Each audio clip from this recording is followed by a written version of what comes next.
Welcome, folks, to Happy Hour Hoops. It is Sunday afternoon, Sunday morning, depending where you are. Selection Sunday. It's a national holiday, so I had to bring in the two smartest college basketball folks out there. TV dinner, Troy, some guy named Steve. Both great nicknames. I've told Troy how much I love the TV dinner nickname right away. And some guy named Steve, always a recurring guest here and Troy's first time. So thank you both for joining on this Selection Sunday. How are we feeling? I mean, it's sunny out. I think it's sunny out there. It's sunny out here at least. Looks like a nice day. It feels good. Little sun, looks nice, whatever. Stevie, how are you feeling on this Selection Sunday?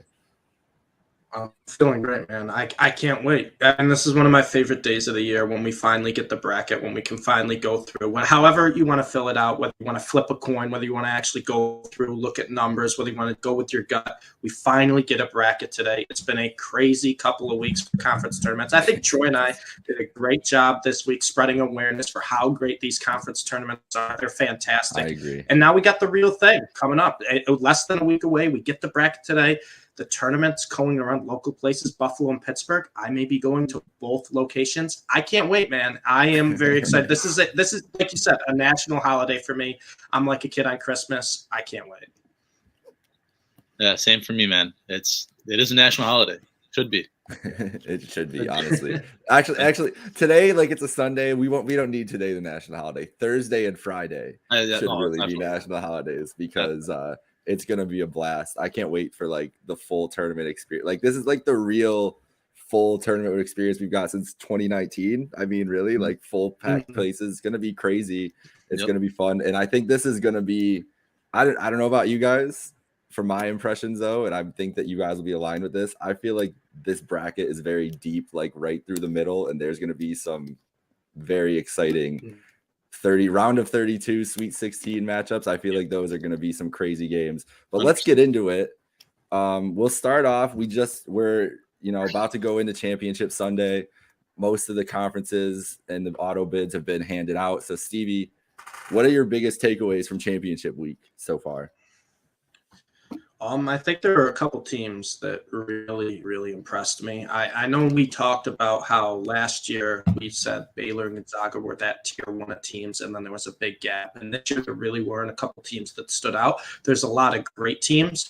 And I don't think there's a separate tier right now, but I got to say, Arizona, the way they played in the Pac-12 tournament, Kansas, the way they played in the Big 12 tournament, and then Tennessee in the SEC tournament, those three teams really stood out to me. The way Tennessee kind of dominated Kentucky, didn't give them any good open shots. Arizona's offense, with their starting point guard out for injury in the championship game against UCLA, and then they had their other 2 point guards, main ball handlers, in foul trouble early in the game.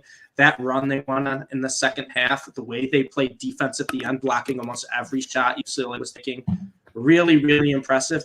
In Kansas too, man, McCormick. I've said this every time this year. It is a big tournament this year. You got to have an elite big this year. There's so many elite teams that have that. Kansas McCormick, he's 6'10", which is usually a big dude, but that's a little shorter than a lot of these 7-footers this year. He plays like he's 7'5". He plays like Shaq. I mean, Kansas, Arizona, and Tennessee really stood out to me as teams that are going to threaten to make a deep run. And I was kind of down on Arizona at the start of the year because I'm always down to Arizona, right? You got the new coach, the assistant from Gonzaga coming in. Arizona always seems to choke coming in the tournament. I'm like, how's it going to work with 3 7-footers? They don't really have a true point guard. I'll tell you what, they're making it work, and they might be the most fun team to watch. This is a team.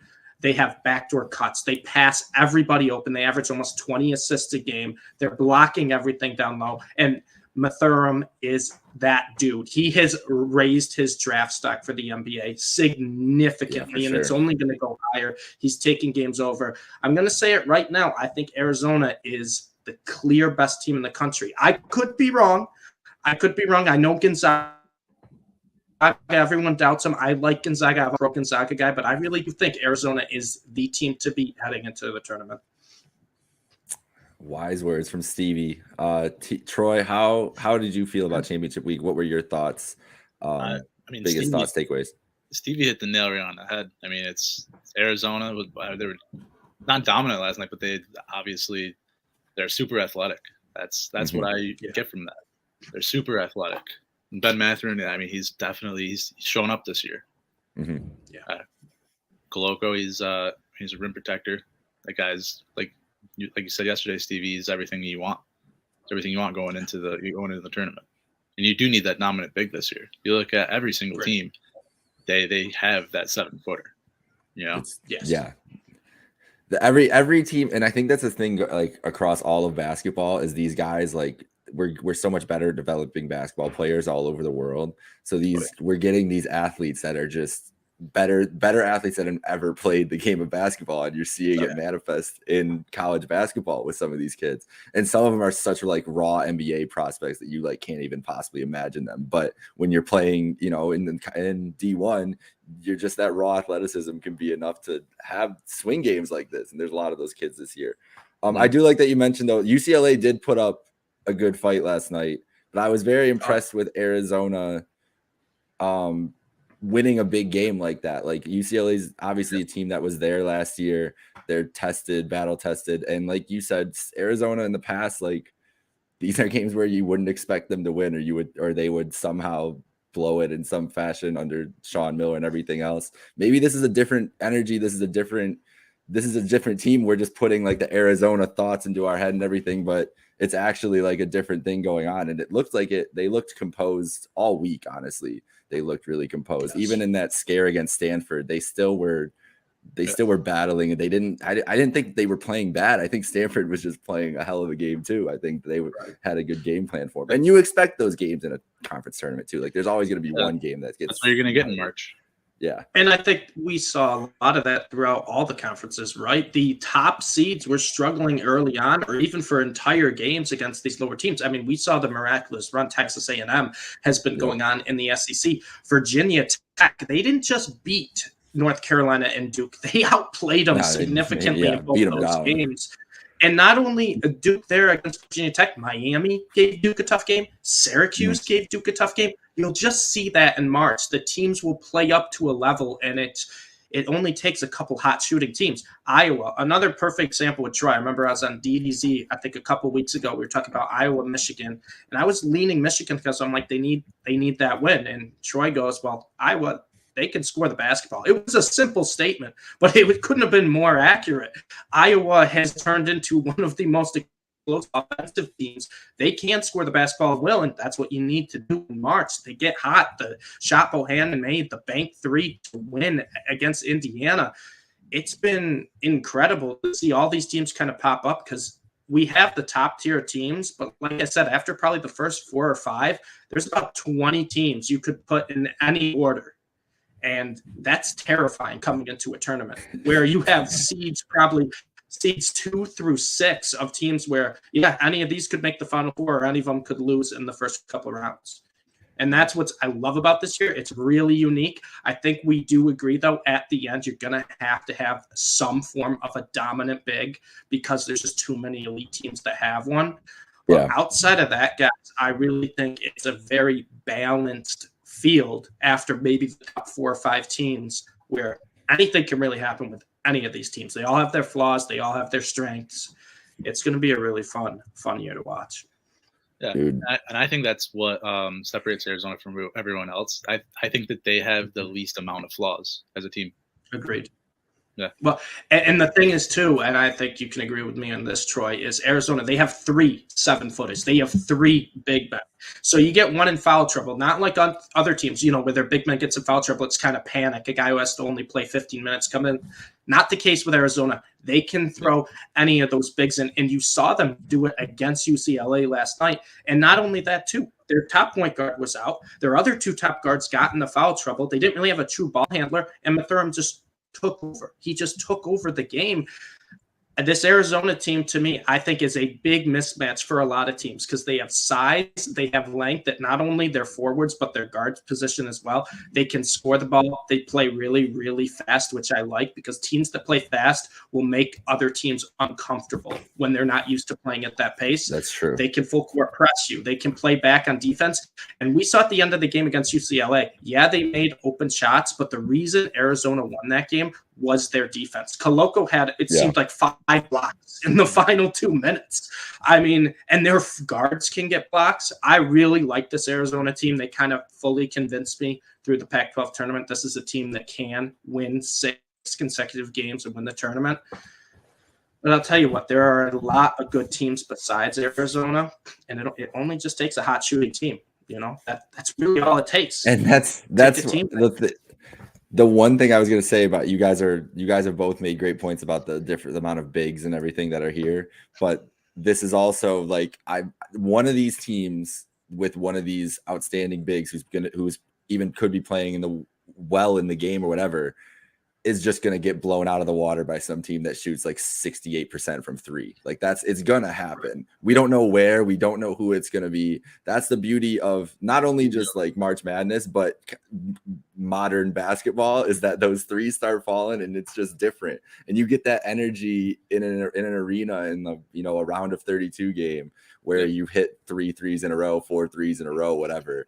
It's hard to the swings are the biggest thing. The momentum swings are the biggest things you can't account for. And I think that's one of the things I'm going to be looking for like as my favorites, but also as like the sleeper teams too, are who are the most consistent shooting teams, especially from deep, but free throws as well, because free throws, you don't want to get killed betting on a team that's going to go 55% from the line, things like that. Like, and we've seen that go down too. I mean, Bonaventure the other day. I mean, that's just like worst case scenario. Yeah. Worst case scenario. 82% so those are free throw shooter. 82% misses both and then misses the layup. And that's part of the nerves too. Like that's why I like to look at experience as well, because you want to have guys who are used to that. Because we have fans back now. I don't think people understand that we're going to have like sold out arenas this year. Yeah, it's going to get crazy. Yeah. Players are going to have to get used to playing in front of these giant crowds, especially these smaller mid-major programs. And you brought it up, Jake, a lot of like good shooting teams, a lot of these auto bids from these mid-major conferences are explosive offenses this year. There are a lot of good offenses out of these teams. I can't wait to really see what happens with them, but I'm looking down the list right now. You got teams like Vermont, New Mexico State, South Dakota State. You got, I think, Longwood. Longwood can score. I know they're going to probably be like a 15 seed, but they can score the ball. I mean, there are a ton of good offensive teams. It's going to be pretty crazy. And if you're looking at the odds right now that we have pulled up, Villanova, they are undersized this year. Like I said, they were built kind of like Baylor was last year, stretch forwards and elite guard play. But at plus 2,500, Villanova is a team that can shoot lights out. We saw Colin Gillespie kind of just win the game against Creighton for them with some incredible threes. Villanova is one of those teams that they have the guards that can go 15 for 25 from 3 in a game. And they have, not the biggest guys. They're like 6'9" or they're forwards, but they play big and they're stubborn. Villanova is stubborn. They will not go double team a 7-footer. They're going to keep their guy on there. They're going to play on ball defense with you. They're a sneaky team as well, because if they get hot, they can beat anybody. I love that. What about you, Troy? Well, you on this list? Anybody that's off this list, whatever? Because I can only fit 200 characters on this thing, but there's teams with lower odds that, I mean, like Alabama is plus 8,000. Would you be surprised if Alabama is in the Elite 8 all of a sudden? Like they could get hot too. There's teams down at you would be okay. Well, that's fair. They're too inconsistent. we were. But just that's the thing. If it's the matchups of 3 games, I feel like there's a lot of these teams that the bracket, the seeding. That's the one thing I wanted to say, and again to get to you, Troy, with your favorites and everything else. I feel like the seeding is going to be so important this year, just because of how close all these 3, 4, 5, 6 seeds, like where those teams are going to get ranked by. Like someone's going to get screwed. Like one of these teams should be a 3 or a 2, is going to be a 5 or a 6 and get some horrible matchup with like South Dakota State or something like that in the first round, what they should not have to deal with. Last year Illinois was a 1 seed and they had to play Loyola Chicago as an 8 seed in the second round. It wasn't an 8 seed. Wasn't an 8 seed, and it's also a team that they purposely don't schedule to play. Exactly. Like all those things. Right. Yeah. No, but we were just talking about how hot shooting can lead to going to the Final Four, winning a national championship. Purdue, they're the number 1 offensive efficient team in the nation. Yes, but that defense, God, I can't bet on them. But if they can get hot, yeah. I was just gonna say, Stevie, Troy, you don't know as much about my Purdue slander. I really don't like. I'm not a Matt Painter guy. That's really what it comes down to. Don't trust them.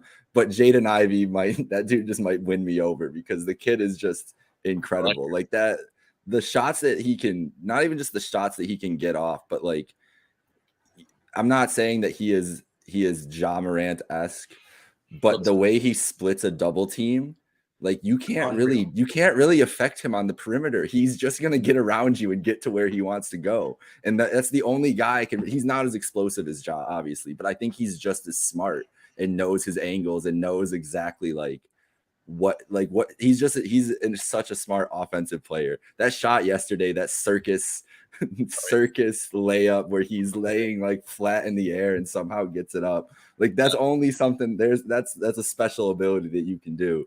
And we've seen those kids, especially in brackets like this, where there's not a clear favorite. Sometimes it's just those kids that are just the best. They're just going to will your team to win every game.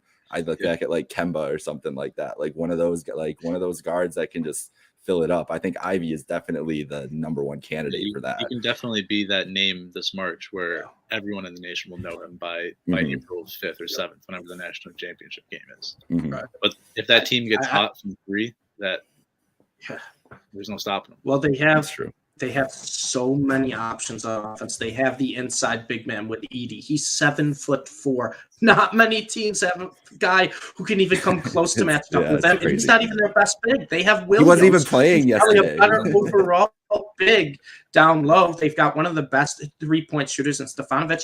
And now you got Jaden Ivey, who is, I like picking teams. When it comes to March Madness and picking a team to win 6 straight games, I think you have to have some type of superstar. Doesn't have to be the best player in the world, but it has to be some type of guy who can take the game over if your team's getting in foul trouble or if guys are going cold who aren't normally cold. A guy who the defense has to go, we got to focus on him. We got to put 2 guys on him, make other players get open. Jaden Ivey is that guy for Purdue. Purdue hasn't had that type of player.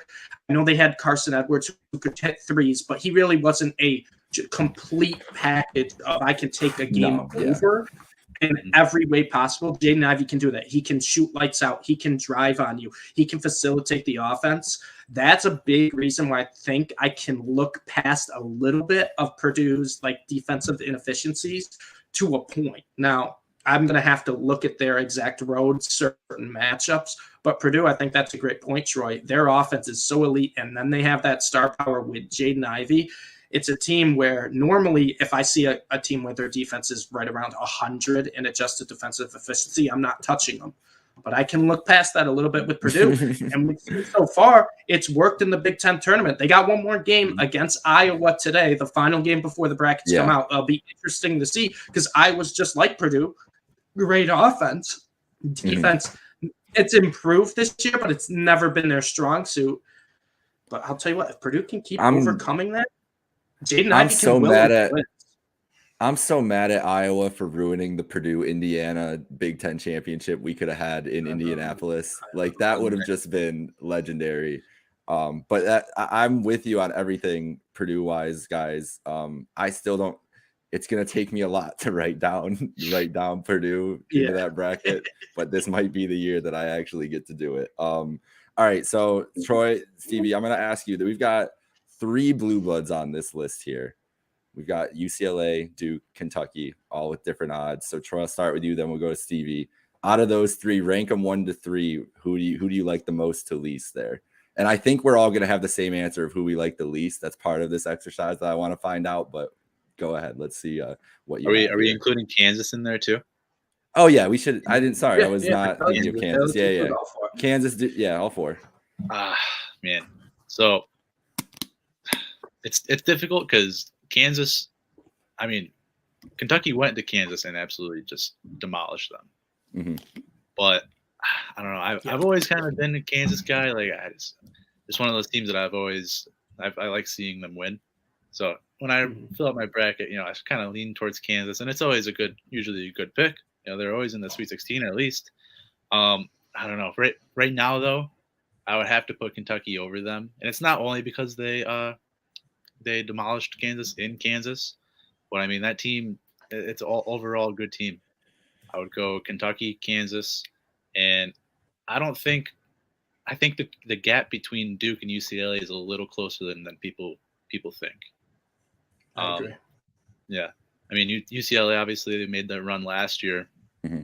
and I mean they barely snuck in the tournament too. So going into this year, I was kind of suspect on them. I was like, I mean they barely made the tournament. They lost.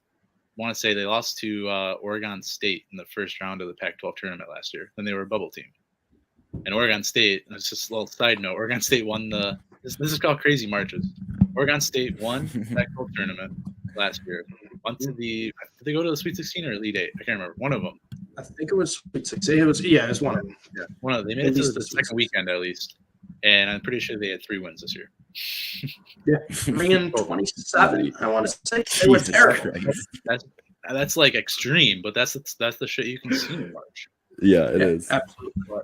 But back, I think the gap between Duke and UCLA is a little closer than people would think. Duke is a really good team. They have that star power with Paolo Banchero. They have a pretty good big with Williams, but UCLA they're a pretty good team. We saw it last night, staying with Arizona. So I'd rank them Kansas, Kentucky, Kansas, Duke, UCLA. Okay, what about you, Stevie?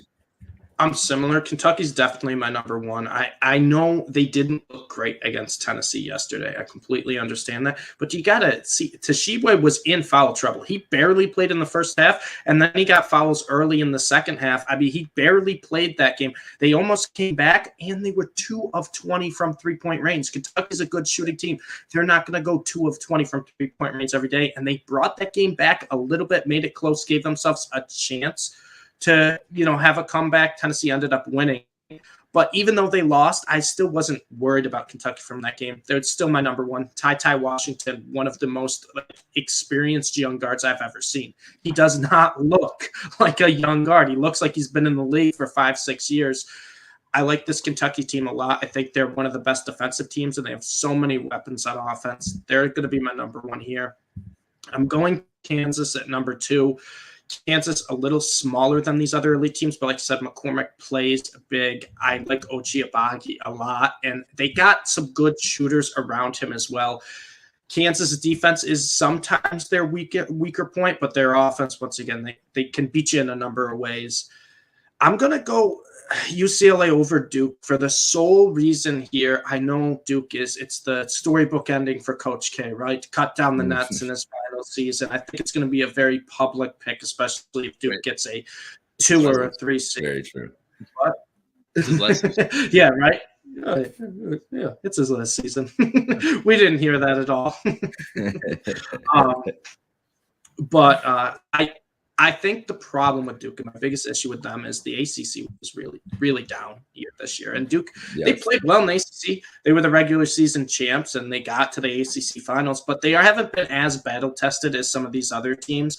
Really, the only teams that scared me in the ACC in terms of I think they can make a run was North Carolina. And then Virginia Tech, they had the miraculous run to win the ACC. But Virginia Tech was a bubble team before they won the ACC. It wasn't like they were a world beater. Miami's a solid team, but they gave Duke a good game, a good challenge in the games they faced off with them this year. So I don't think Duke's as battle-tested. I think the big X factor for Duke is Wendell Moore Jr. It always seems like, they have some stars. Banchero's great. Williams is great. But when they need someone to not just take over the game, but just do the right things, not make mistakes, it's Wendell Moore Jr. And that will give me a little bit of hope that Duke can make somewhat of a run. But UCLA, they brought back basically the same team as last year. I know their odds. I think they're plus 2,500 now. And, they got maybe a little lucky last year. But I'll tell you what, man, they can score the basketball. And Arizona, even though they beat them in the Pac-12 championship, UCLA was making open shots. They were not missing open shots. And Arizona is not an easy team to put 75 points up against. Not at all. UCLA, they can make open shots. Tiger Campbell is he's just a beast. That man is awesome. And Jaquez, he can make any open shot there is. I like UCLA a lot. I think the odds are pretty good on them. Their size, a little bit of a concern, but you just got to see the road for them. I like UCLA. I think they have the experience. They brought basically the whole team back. I'll put them a slight edge over Duke, but I do agree with Troy. Those teams are very close. I would say Kansas and Kentucky are kind of in tier 1 of those 4, and then I put Duke, UCLA tier 2. I'm in full agreement with that. I think you guys convinced me Kentucky over Kansas, but Agbaji is definitely in the same vein as Ivy for me, as one of those guys that could just take over and take over this tournament completely. Duke is definitely my 4th place team, though. I think, and I was always been, I growing up was like a Duke fan. I'm not really a Duke fan anymore. So like this Coach K season has been like a little weird because like a lot of good Duke basketball memories, but I really haven't been involved. And I honestly think you guys said storybook ending. Obviously, for Duke fans, the storybook ending is win the national title. But isn't the storybook ending for college basketball for them to get like upset in the 15-2 game by Bryant or something? Like that's what we really want. For me, are you kidding me? So that's what we want to happen. And this team feels like they are ripe for like one of those bad matchups with, like you guys are saying, one of those high-paced teams that just starts hitting threes or whatever. Yeah. I don't know. I haven't really liked what I've seen from Duke. You know, they had the big game against UNC, didn't really show up for that. And didn't really show up any of these ACC tournament games. I mean, like every game it was more of a battle than it should have been. Every game. True. I think Virginia Tech is very good though, and they were lower seeded in that conference, but definitely still one of the better teams in the ACC this year. But still, Duke should be the ACC champions today. They shouldn't be having to, get an at-large bid or anything like that. And that's the difference. I agree with your tiers though, because I think UCLA, on the other hand, obviously this is a similar group to who was already in the Final Four last year, battle tested. They've won big games this year. I just put them ahead of Duke just for that. Yeah. How amazing would it be? Bryant knocks off Duke. Peter Kiss waves Coach K goodbye. Oh, dude, how amazing would that be? I know we'll probably get to this next week once the bracket comes out, but I know Troy and I are both big Bryant fans. Peter Kiss is that one of those guys who you haven't really heard of him before this week, and you probably haven't heard of him if you weren't paying attention to the conference tournaments, who can take a game over. That guy's a walking bucket, and he has the confidence too. He's got the swagger, and that's something I want to see. That's why I picked Oral Roberts last year. They had confidence. They thought they could beat you. They thought they were better than you. Peter Kiss and Bryant, I'll tell you what, that team, they'll probably be a 15 seed. They have the confidence of we can beat anybody in this tournament, and that's what I like to see with these crazy upsets. Those are the type of teams I like to go for. They're not happy to be here. They want to win. And I believe they had they're 6th or 7th in the country in adjusted pace, like something like that. When I was checking the other day when they had in their championship game, it's something crazy like that. And those are the teams right now those are teams you want to go with, like everything you just said. All right. So Troy, any other thoughts on any of these teams we haven't touched on? We haven't really talked. I mean, we talked Gonzaga a little bit. I think that we know what we're going to get, like this year there. Tennessee, Baylor, Auburn. I don't trust Auburn at all. I don't know about that, but I don't trust Auburn. Auburn is one of those teams that I would not be surprised if they got knocked out in the round of 32 or if they made a run to the Final Four. They have the team that can win. They can have a team that goes to the Final Four. They have good guard play. They have a lottery pick in Jabari Smith, and Walker Kessler's dominant pick. Might be Defensive Player of the Year. They have the squad to win, but the past 2 weeks, 3 weeks, they've shown that they're beatable. That's not how you want to in March. Their big Achilles heel is they're very inconsistent for shooting at times, and especially from outside the 3-point range. That's Bruce Pearl. I mean, this is the Bruce Pearl team through and through, bro. Even the good one. They live and die on their shooting, and they're so inconsistent, and you can't trust them in a March game. Like, that's literally the same how I felt about Tennessee 10 years ago. It's crazy. But this is a really good Auburn team, though, but they do have really big flaws, much bigger flaws than I think some of the other top, 1-2 seeds. I agree. But I like Jabari Smith Jr. a lot. I really do. I think Auburn's great if they can control the game. But if they get down early and they're going to have to start chucking up some shots, that's when Auburn gets in trouble. Mm-hmm. All right, a couple quick things before we get to the bubble. Baylor or Texas Tech? Because I don't really like Texas Tech, and I kind of love Baylor. See, I don't like Baylor that much. Okay. And I loved Baylor last year. I loved Baylor. I talked you into Baylor last year. You did happy into Baylor. You convinced me. Maybe it's some just money. It's just the size down low. Baylor's doesn't have the biggest size in the world. They got decent bigs, but nothing like They're these athletic. other They're elite athletic teams. at least. Yeah, they're athletic. And their guard play, man. You lose guys like Butler, Mitchell. It's going to hurt you. And we've seen that this year. Sometimes Baylor's offense can be really inconsistent. And just like Auburn, I'm putting them in the same category. If they can control the game, their defense, they're great defensively. They're a great defensive team, and they control the game. They can play the game at their pace. They want to play the slower pace. They will. They'll dominate the game. But if Baylor gets down early to one of these hot shooting teams, they're not going to come back like they would do last year. Even though last year, I don't think they have to come back at all. They were beating everyone by 20. But this year, this Baylor team, I think we've seen it in the regular season too. They get down a little bit early. It's a lot harder for them to claw back into a game than it is other teams. And that's my biggest reason why I don't love Baylor. But I don't love Texas Tech either. I like Texas Tech because they're a great defensive team, but they don't really have anyone who can take the game over. They rely on a very balanced offensive attack and a great help defense system. Texas Tech they'll swarm you defensively. They really will. But another team, you get down a little bit early to one of these hot shooting teams, I don't know who I'm trusting to bring me back into the game. Yeah. No, Texas Tech is definitely the top 5 defense in the nation, but you're right. They don't have anyone on offense that you can trust to bring you back into the game.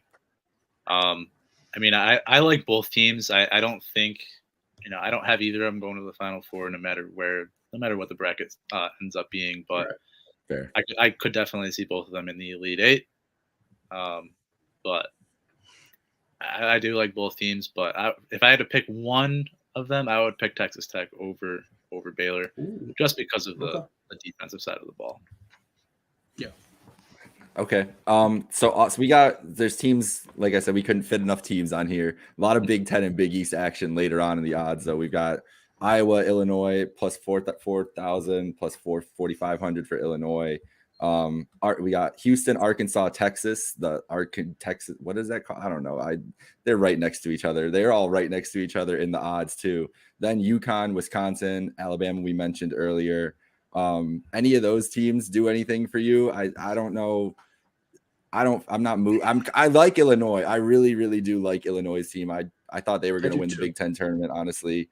I still think they're a solid team. I don't know if they're a spectacular team anywhere, and that's kind of where they've fallen off. But any of those teams on the board, Troy, that you're like, maybe we're going to ride into the Elite Eight at least, something like that?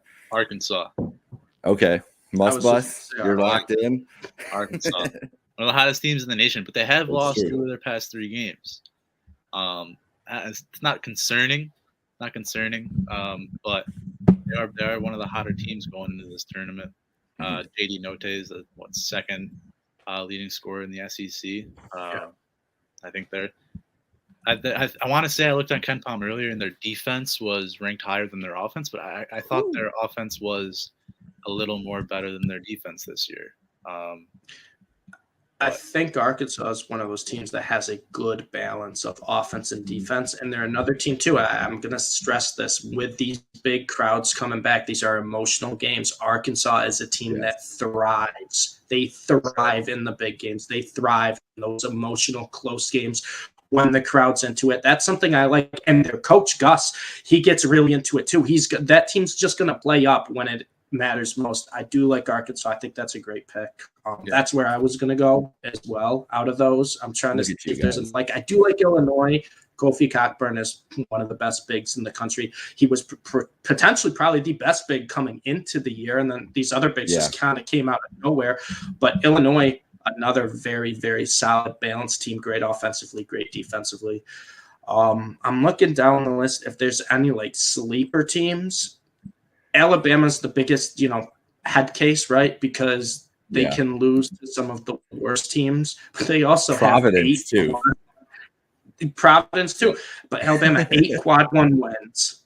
Yeah, they've also lost games that they shouldn't have been close to losing. They lost to Iona earlier this year. It's Alabama to me. I don't know if they can string together enough consistency to win, make a deep run.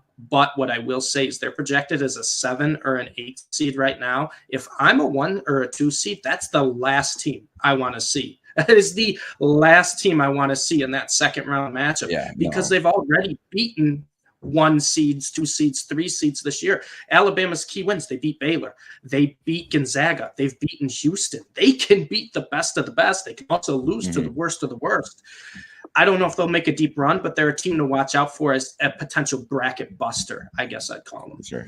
100%. Yeah, the 1-8-2-7 games this year are going to be very competitive, like great basketball games. I'm very excited about that. All right, so before we get to the bubble, let's go around here.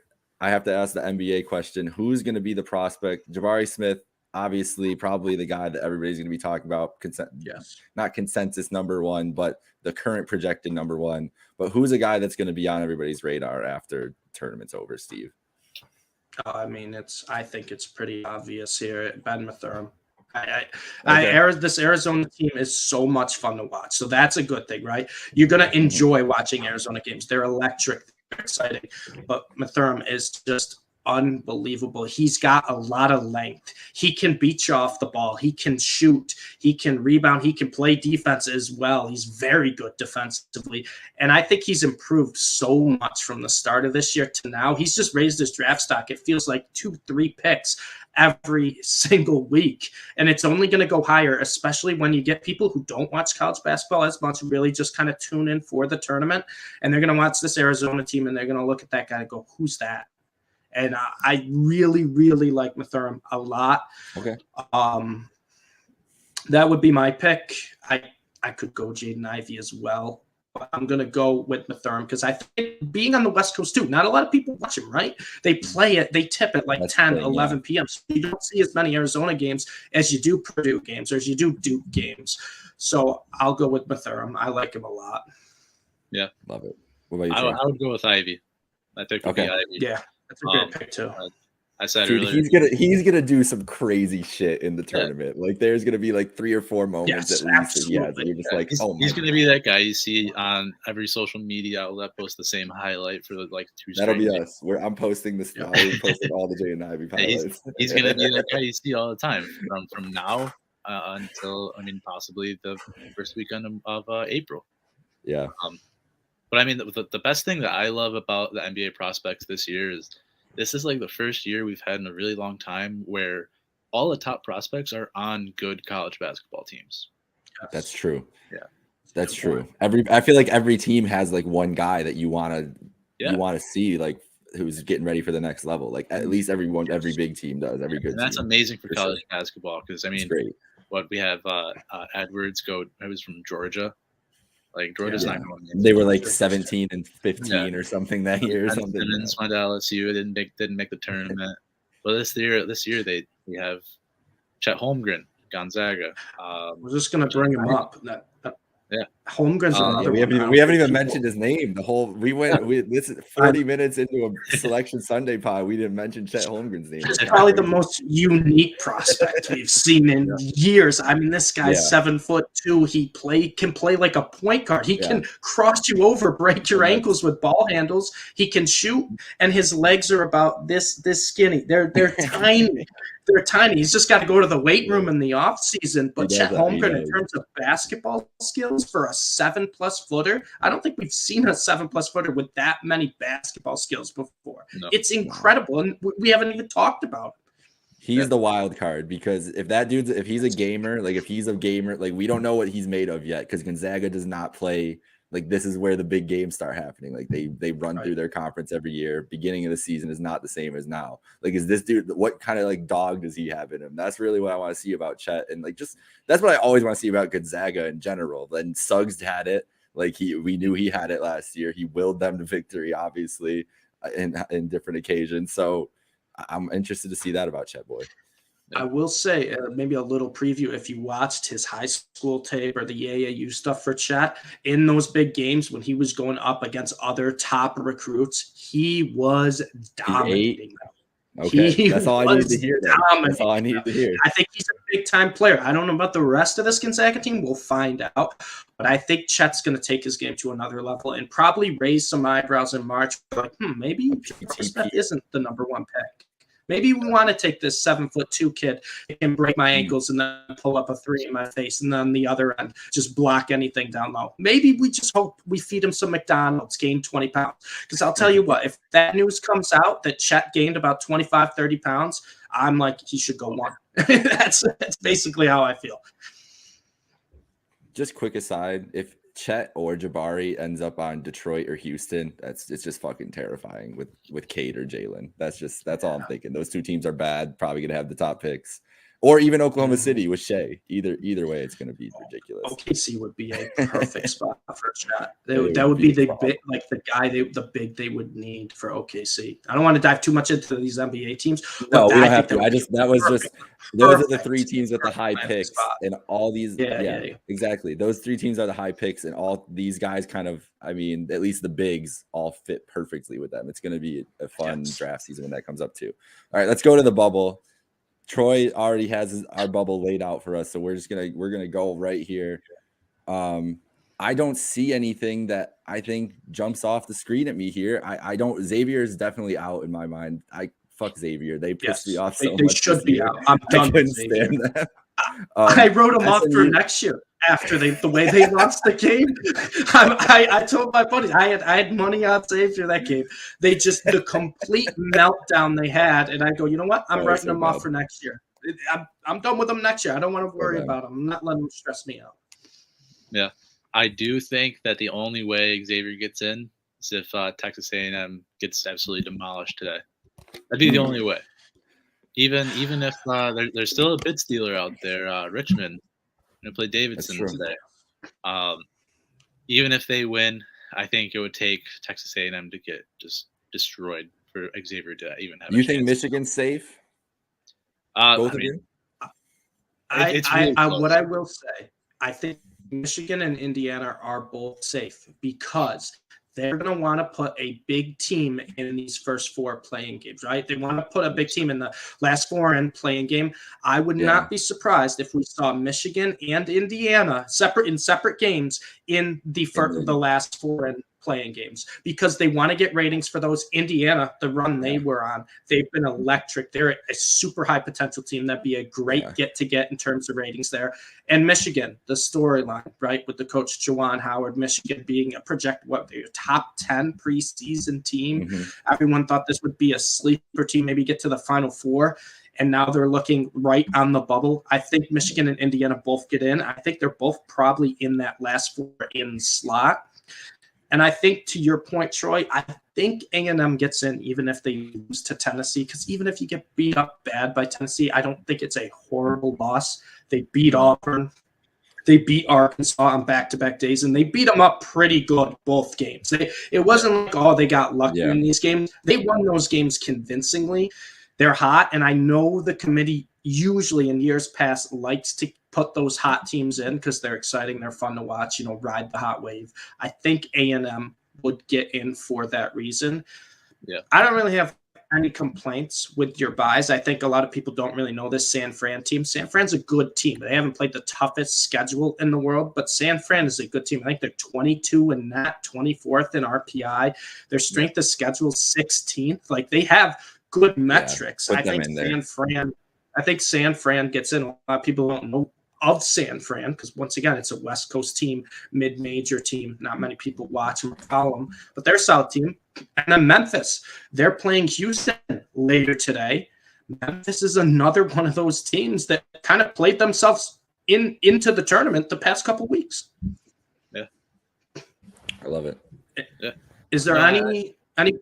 I'll ask you, Troy, because you are the bubble guy. Is there any teams that you would be kind of outraged if they were left out or put in, vice versa? Like, is there a bubble team that you're like, if they're left out, I'm pissed off? Because I feel like one happens every year where I get upset. I usually will do my whole, I'll seed all them what I think it is.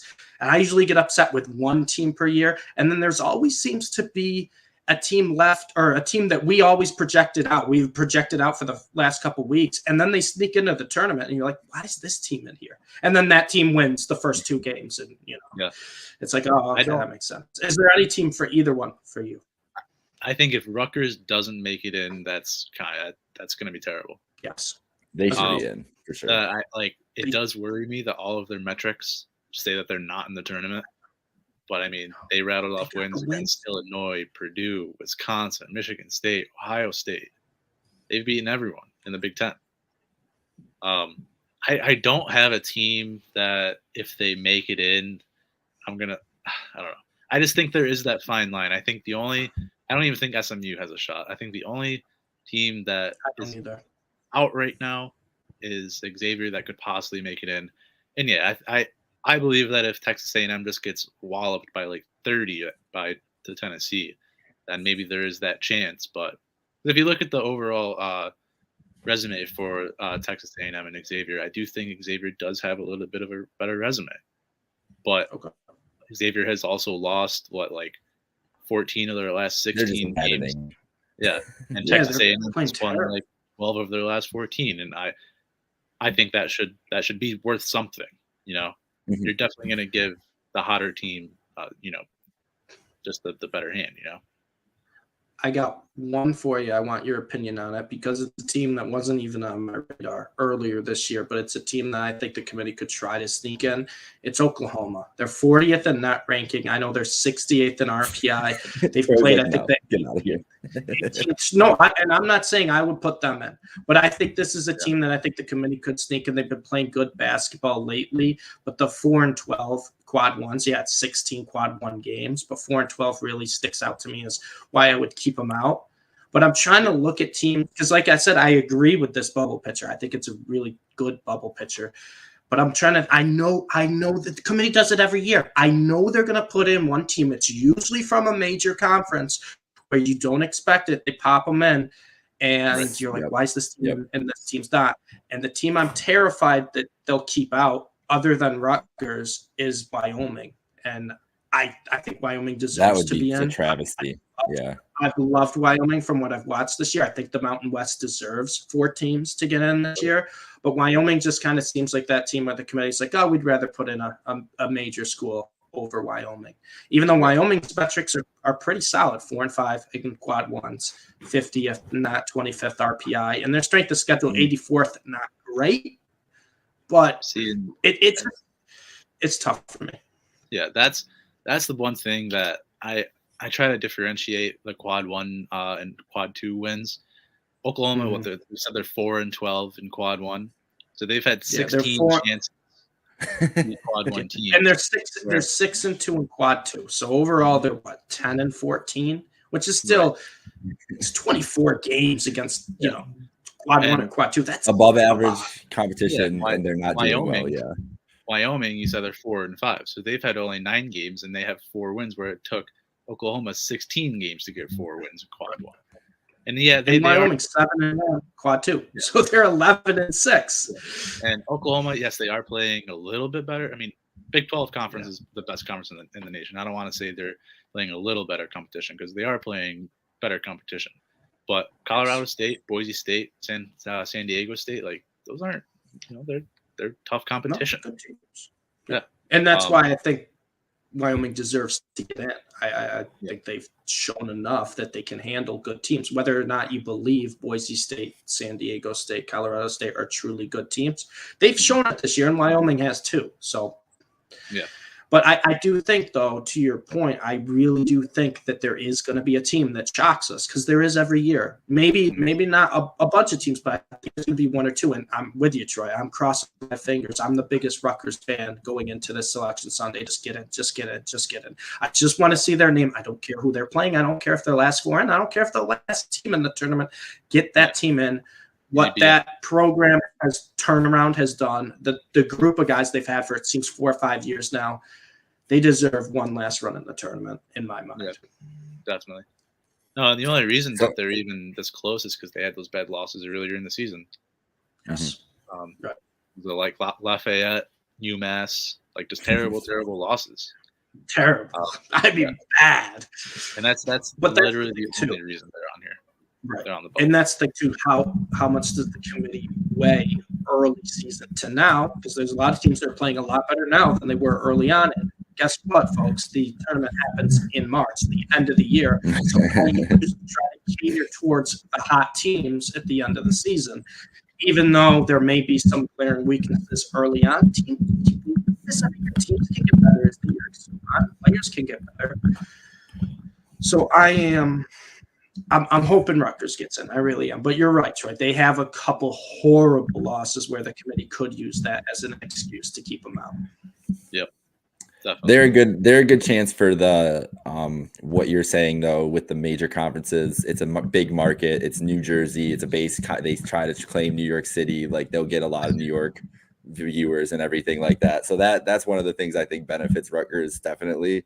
Here's my projections for the first 4 games. Let me see how you feel. I do agree with the Michigan and Indiana. I wasn't even thinking about it. I thought they might be safe, but honestly, that's a perfect team to throw in on the first 4 game because everybody's been watching them recently in Michigan, obviously with the hype before. So then I think Wyoming and San Francisco match up against either of the Big Ten teams. I think that's what they'll end up doing. Those are some must-watch games then. Those are fire games. And that's what I mean. Like San Francisco, you have them as safely in, Troy, but because they're such a good team and nobody knows who they are, the committee can just be like, oh, well, let's just put them in the first 4. It'll be a great game. Either it's a launching pad into their next game, they blow one of these Big Ten teams who has been inconsistent all year, or we just get a great basketball game because the Big Ten team shows up for it. I think that's the best formula for it. No, I could definitely see San Francisco in the first 4. But their resume, they lost to Gonzaga 3 times. Or no, who'd they play in the West Coast Conference tournament? They played Gonzaga, right? Yeah, they lost to Gonzaga. Yeah, they lost them 3 times, lost to St. Mary's twice, and their best win outside of that is Santa Clara and like Oklahoma State. So I could see them putting them going in there, but the metrics say like they're 24th in KenPom, 22nd in net. They should be an 8-9 seed. And also when they played Gonzaga, like they didn't get torched. You know, they were competitive. It was a good game the other night. Yeah. It was exactly what you would see maybe in a 1 seed versus 8 or 9 seed game. So I think San Fran passes the eye test, right? And a lot of people don't watch San Fran because they're not staying up to watch West Coast basketball at 11 at night. But San Fran, I think we've watched them enough, Troy, where they pass the eye test. Where like this is a good enough team to make the tournament. This is a good enough team that could win a couple games in the tournament. And I'll tell you what, if it's Michigan versus San Fran in that last 4 first round game, I can guarantee you every Joe Public out there is hammering Michigan. And watch out. The San Fran team can score. They can play basketball. You may not have heard of them, but they're a solid team. The Dons. The good old Dons. The Dons. All right. So before we wrap up, Troy, you first, Stevie, then you. Who is your Cinderella team? Who's the team that's making that you're just gonna send to the Final Four? Well, maybe not the Final Four, but who's your Cinderella team for this bracket? Or we don't know the bracket, but just don't know the bracket yet. It's the popular pick, but it's got to be South Dakota State. Yeah, it's got to be them. I mean that they're definitely going to fall. I want to say I want to hope they're going to fall in the 5-12 game. I'll be in Buffalo for that, and Buffalo has 2 5-4 games. So okay, a 50-50 shot at seeing them. Yeah. But it's got to be them. That offense is amazing. They actually they had a pretty close game with North Dakota State on the Summit League Championship. But it's a championship game of a conference. Like, you want that close game. You definitely want that test right before you go in there. But that's the popular pick. But I mean it's got to be what I'm going with. There's definitely other teams, but I could definitely see South Dakota State winning a game or 2. Love it. Yeah. What about I'll give a sleeper for what I think is in terms of could make a run to like the Elite 8, probably not Final 4, and that's UAB. I love UAB, what they've been doing. They've been great offensive team. Yeah, good old Jelly. They can score the basketball. They play pretty good defense, and they have those elite guards, which I love to rely on in March. And then a team that could make some noise, maybe not make a deep run, but maybe win a couple games is the good old Vermont Catamounts. They were killing teams in the American East. They haven't played anyone, but they're still 52nd in that 49 RPI. Their strength of schedule is terrible because they're in the America East, but it doesn't matter. They weren't just winning games in the America East. They were killing them. Won every tournament game in the America East by 30-plus points. This is a team that can score the basketball. And this is a team that they play a very good switch defense. They're not afraid to switch on anyone. I really like this Vermont team. I think maybe they could sneak out a win here or there, especially if they get in a right matchup against a team that's not that great defensively. We have a lot of good Power 5 conference teams that just aren't great defenses, and we've seen it in previous years. Like last year with Ohio State, they can't play defense. They came up against a hot shooting team, Oral Roberts. Oral Roberts took them to overtime and won. Vermont, same type of team. Great offensive team. They can play defense, and they haven't really played anyone, which is concerning, but they've been killing these teams. They've been blowing them out. They have that confidence, that swagger that I like to see from these mid-major teams of, oh, yeah, we can beat anybody. I love it. You guys both picked my top 2 picks, so thank you for doing that without knowing. South Dakota State, I've loved them for the last couple of years. I think they made the tournament a couple of years ago with the same type of team. Offensively, they just have a great system and they get great talent out there. I love that team. I do love Vermont. One of my favorite things to look for in a Cinderella, like lower, like teen seed type team is the teams that are like that. Like Akron doesn't fit in this, not just because they're Akron, but because it's 22-9, like something like that. Like Vermont is 28-5, like you said, like they've dominated everybody. And even though it's not good competition, the fact that you're just going in and out every game and you're taking care of business like that, that says a lot about just a team in general. 33 games is a long season. Like, and I mean, it's not like, it's not 82, like a professional season or anything, but 33 games, 2 games a week is a long season. It's a grind for these kids. So to be able to do that in any conference, I think is very impressive. So there's 3 teams that you guys didn't hit on that I like. So I want to hear your thoughts on it. I got one more. I got one more. Oh, go ahead, Stevie. Go. Yeah. Maybe it's one of them. Sleeper team, Chattanooga. They have the Southern Conference Player of the Year, Malachi Smith. They have 8 guards, which I like to see. And Chattanooga's strength of their team is their defense. That has been their strength. That's how they won the Southern Conference. They hit that miraculous buzzer beater over Furman to get into the tournament. And sometimes that's all it takes, a little bit of magic, a little bit of confidence. And they have that star player you can rely on. Malachi Smith, he averaged 20 points, 7 rebounds, and 3 assists in the season, or this season. He's a guy who can take over a game. They got another good guard behind with Baptiste. I like Chattanooga because their strength is their defense, but they have those elite guards to where they could sneak out a win or 2, or they're going to be a tough out at the very least. Mm-hmm. Okay, I like that. Here are the 3 that I've got here that I want you guys to consider. I did like Chattanooga over this last week. They were a very fun team to watch throughout. See, that's what I mean. Like all these, I'm looking at just Lenardi's like 12, 13, 11s, 14s. Like they're all teams that they were enjoyable to watch this week, and they look solid like all the way through. Like, all right. So Davidson, who is probably getting a bid regardless of the A10 result today. Yeah. Loyola, Chicago. I would be remiss to say that as a new Chicago resident, kind of have to throw Loyola in there. Yeah. And also the Princeton Tigers, who I fell in love with and always love my Ivy League schools coming out. So any of those 3 teams. Princeton's probably not going to be in because Yale beat them. Yeah. Oh, so they're not in. Princeton. Oh, so this is the first timing thing that we're messed up here on. Yeah. So no, that's fine. I mean, I'm not in on Yale as I was on Princeton. So no, I'm not either.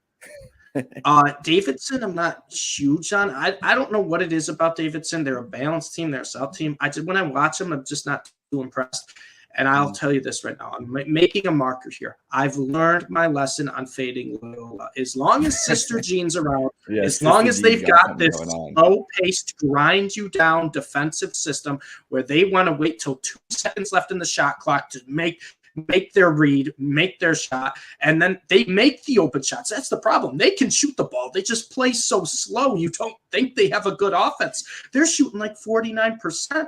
And then on the other end, their defense has been such a good defense, such a good system of defense for the past 5 or so years. I'm done fading them. I'm done saying, oh, they're going to fall off this year. Sister Jean's around. This defense is around. Loyola Chicago, I know they're going to be a chalky, popular upset pick, but there's a team that has to be on everyone's radar. They have to be. They've earned it at this point. Yep. Speaking of fading, I bet on Davidson, I think 3 or 4 times this year. He's wrong on every single game.